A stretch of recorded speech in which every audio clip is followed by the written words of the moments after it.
JDU ने कहा Nitish CM रहेंगे। इस वक्त की बड़ी खबर, जेडीयू ने कहा नीतीश सीएम रहेंगे। कल छापा था एक बहुत बड़ा बैनर, टाइगर जिंदा है। और अब ये देखिए, जेडीयू ने कहा नीतीश सीएम रहेंगे। ये बड़ी खबर आ रही है। ये 200 सीटें आपके सामने हैं। ये देखिए जरा, 200 सीटें, ये इस वक्त की सबसे बड़ी खबर। 200 सीटें रुझानों पर एनडीए 200 के पार। ये किसी एग्जिट पोल ने नहीं बताया था। बिहार में एनडीए की डबल सेंचुरी। बिल्कुल। और निशान देखे, जैसे अभिषेक शर्मा खेलते हैं, है ना, रोहित शर्मा खेलते हैं, अभिषेक शर्मा खेलते हैं, आप देखिए वो किस तरीके से धुआंधार बैटिंग करते हैं। कुछ वैसा ही आप स्ट्राइक रेट देखिए जरा ऊपर से नीचे। वहां तो हम टेलीफोन नंबर देख रहे थे, इन नंबर्स को आप क्या कहेंगे? अब आप ये देखिए, स्ट्राइक रेट बीजेपी का 90% के ऊपर, जेडीयू का 78%, एलजेपी चिराग 78%, मांझी जी 83%, आरएलएम 50%। और यहां पर देखिए, मतलब इसको वैसे देख सकते हैं क्या, सिर्फ आरएलएम को छोड़ दे सभी को डिस्टिंक्शन मिला है? हाँ, एब्सोल्युटली। लेकिन यहां पर देखिए, अब यह चिंताजनक फैक्टर है, जब हम आरजेडी को डिकोड करते हैं तो उनका वोट शेयर जो है वो शुरू ही होता है एमवाई फैक्टर को मिला के 32 के ऊपर। लेकिन यहां पर 21% इनका स्ट्राइक रेट है। मैं वोट शेयर की बात कर रहा हूं, ये वोट शेयर में हम ट्रांसलेट करके आपको आगे दिखाएंगे। कांग्रेस की बात करें, रवि।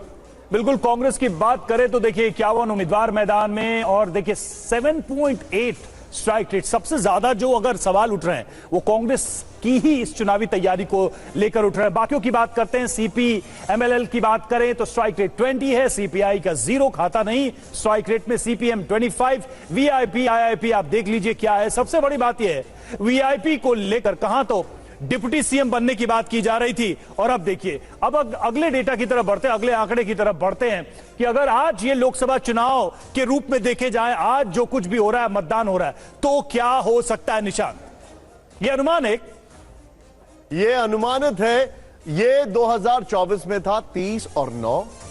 और अगर आज इस वक्त जो चुनाव हुए हैं, सोचिए, वन नेशन वन इलेक्शन अगर हम कर दें इसको 2 मिनट के लिए, तो ये आंकड़ा सामने आएगा 38-1। लेकिन ये जो आंकड़ा है, इसको विधानसभा से हम कंपेयर कर रहे हैं, और वो अपने आप में एक बड़ा फैक्टर ये बताने के लिए है कि देश में प्राइम मिनिस्टर मोदी का जो कॉइन है वो अभी भी पॉपुलर है, उनकी जो पॉपुलैरिटी है वो अभी भी है। और नीतीश जो है वो एक परमानेंट फैक्टर है। नीतीश का जो ट्रस्ट है वो कहीं पर भी डिप्लीट नहीं किया है। सर, ये एक सवाल है, अब रामकृपाल जी मैं आ रहा हूं, आपको जी एक सेकंड मेरा सवाल सुनिएगा। हाँ।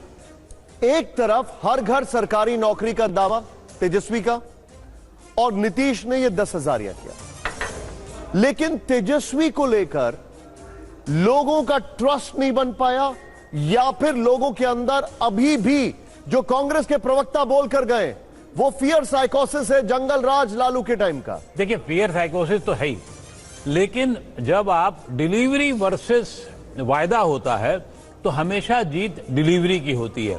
प्रधानमंत्री नरेंद्र मोदी ने किसानों को जब 2-2 हजार रुपए देना शुरू किया, 2,000 दो बारी की। लेकिन सर, इसका एक अपवाद है, इसका अपवाद यह है, देखिए आपने डिलीवरी और वादा की बात की, मैं इसको थोड़ा सा ट्वीट करता हूं। बीजेपी ने डिलीवरी की बात की थी लोकसभा में, कांग्रेस ने कहा था संविधान बदल देंगे। हाँ।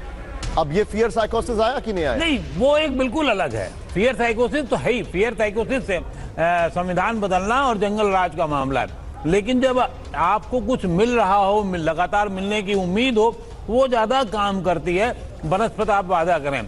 प्रशांत, ये तेजस्वी ने कहा कि हम हर परिवार में एक में नौकरी देंगे, सरकारी, भैया सरकारी नौकरी। सब साफ शब्द कहा था कि सरकारी नौकरी देंगे 1 करोड़। ये सर मैं घूमते हुए लोगों से पूछ भी रहा था, बहुत सारे लोग समर्थक होते भी बहुत ज्यादा ट्रस्ट नहीं जता पा रहे थे कि सरकारी नौकरी कैसे पा रहे थे, कि उनको पता है 3,17,000 करोड़ का बजट है, 15 लाख करोड़ की आप जो वायदे कर रहे हो कहां से करोगे? लेकिन रामकृपाल सर, सब एक छोटी सी बात थी, मतलब क्या रियलिस्टिक इश्यूज उठाने में और उसको अपने बड़ी खबर आ रही है, जेडीयू ने कहा नीतीश सीएम रहेंगे। इस वक्त की बड़ी खबर, जेडीयू ने कहा नीतीश सीएम रहेंगे। कल छापा था एक बहुत बड़ा बैनर, टाइगर जिंदा है। और अब ये देखिए, जेडीयू ने कहा नीतीश सीएम रहेंगे। ये बड़ी खबर आ रही है। ये देखिए, ये चेहरों को लेकर सारी बातें अब धीरे धीरे खत्म ही हो गई हैं। हाँ सर प्लीज। एक सवाल जो अभी आप कर रहे थे, मैंने अभी देखा है, एक पार्टी जो बीजेपी का विकल्प बनने का दावा कर रही थी, सपने देख रही थी, उसका बिहार में स्ट्राइक रेट 8 है, और बीजेपी का, जिसका वो विकल्प बनने की बात कर रही थी, उसका स्ट्राइक रेट 90 है। अब आप सोच लीजिए, 8% का स्ट्राइक रेट बिहार में और उसका 90, और दूसरा जो आप कह रहे थे तुलना करने वाली बात है, एक लाइन जेडीयू के नेता बस एक लाइन कह दूं खाली, जो आप कह रहे थे, देखिए जनता ने तुलना नहीं की है, ऊधो मन न भय 10-20, एक ही मन था, वो मोदी और नीतीश की तरफ गया, हमने तुलना की ही नहीं है। सर मेरे साथ यहां पर हमारे खास मेहमान जुड़ चुके हैं, डॉक्टर गुरु प्रकाश पासवान जी हैं। Sir congratulations, massive victory, unbelievable victory, unbelievable. Actually आपको बिलीव हो रहा होगा, लेकिन हमारा डेटा एनालिटिक्स पहले कह रहा था कि ये तो कैसे होगा, लेकिन आप लोगों ने कर दिखाया। कांग्रेचुलेशंस। मेरे साथ नवल शर्मा जी हैं जेडीयू से, many many congratulations to you sir. लेकिन मेरे साथ सरल पटेल जी हैं आप कांग्रेस से, wish you all the best sir आगे के चुनावों के लिए। लेकिन मेरा पहला सवाल नवल शर्मा जी से। नवल जी, नीतीश ही सीएम रहेंगे, ये एक स्टेटमेंट, ये ब्रेकिंग अभी अभी जेडीयू की तरफ से फ्लैश हुई है, मैं चाहूंगा इसके ऊपर आप थोड़ा सा और इलैबोरेट कर दें। जी जी, देखिए नीतीश कुमार जी बिहार केवल जेडीयू के नेता नहीं हैं, बल्कि नीतीश कुमार जी बिहार के नेता हैं, और नीतीश कुमार जी की एक राष्ट्रीय छवि है।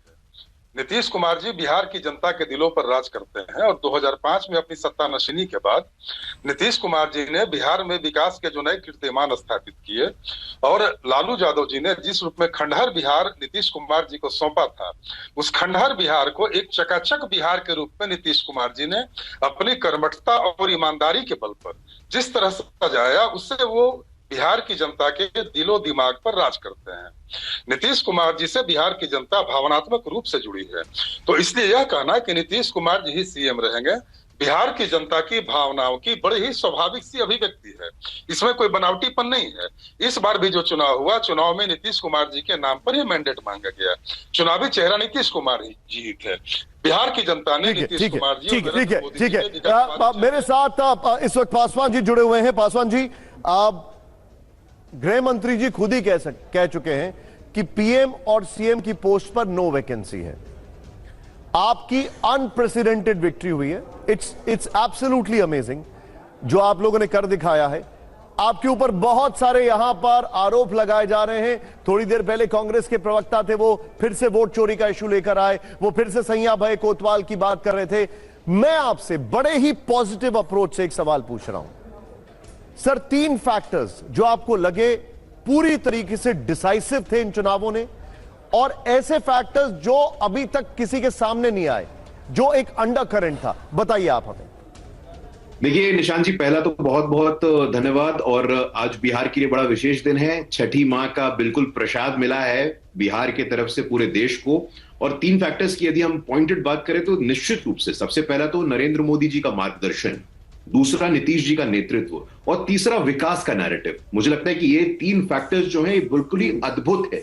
बिहार के लोग बहुत विनम्र होते हैं, और इनफैक्ट इन चुनाव के नतीजों से मुझे एक व्यक्तिगत बात है जो मैं कहना चाहता हूं, चूंकि आप भी यहां जुड़े हैं, आपका भी एक इंटरव्यू हुआ था, और एक तथाकथित बहुत बड़े पॉलिटिकल पार्टी के जो नेता जो अपने आप को अर्श पे या फर्श पे बोलते थे, उनका व्यवहार कितना खराब हो गया था।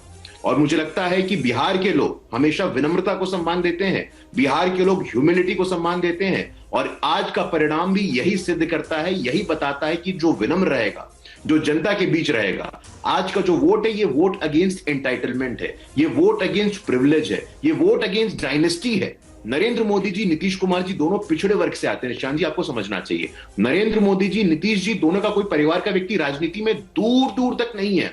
मुझे आज ही पता चला कि नीतीश कुमार जी की स्वर्गीय पत्नी आज तक सीएम हाउस का उन्होंने दरवाजा तक नहीं देखा था। तो मुझे लगता है कि ऐसी फाइनेंशियल इंटीग्रिटी हो, परिवारवाद से ऐसी दूरी हो, और वेलफेयर और डेवलपमेंट का ऐसा मैकेनिज्म हो।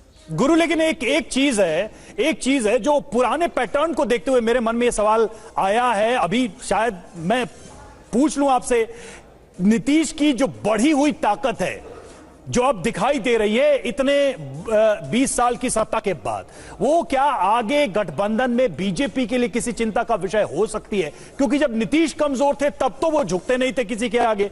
ये ताकतवर नीतीश कैसे हैंडल होंगे बीजेपी के द्वारा? नहीं, ये नैरेटिव मुझे लगता है कि ठीक नहीं है आज के दिन। इस नैरेटिव के पीछे थोड़ा मैं आपको लेके जाना चाहूंगा। 2024 के लोकसभा चुनाव के बाद ही बहुत प्रकार के संदेह प्रकट हो रहे थे, लोग संशय कर रहे थे, लेकिन 2024 के चुनाव के बाद अब देखिए, वो चाहे दिल्ली हो, महाराष्ट्र हो, हरियाणा हो, भारतीय जनता पार्टी को बम्पर जीत मिली है। और एज समवन जो एक पॉलिटिकल वर्कर है, हम लोगों ने देखा है सर कि कितने इंटेंस तरीके से पिछले 6 महीनों से मोदी जी की रैली देखिए, अमित शाह जी माइक्रो मैनेजमेंट कर रहे थे। आप बता रहे गुरु जी, ये ऑब्जर्वेशंस हैं और आई एम प्रीटी श्योर आने वाले समय में, पिछले 2-3 दिनों में, अगले 2-3 दिनों में ये आर्टिकल्स में आएगा।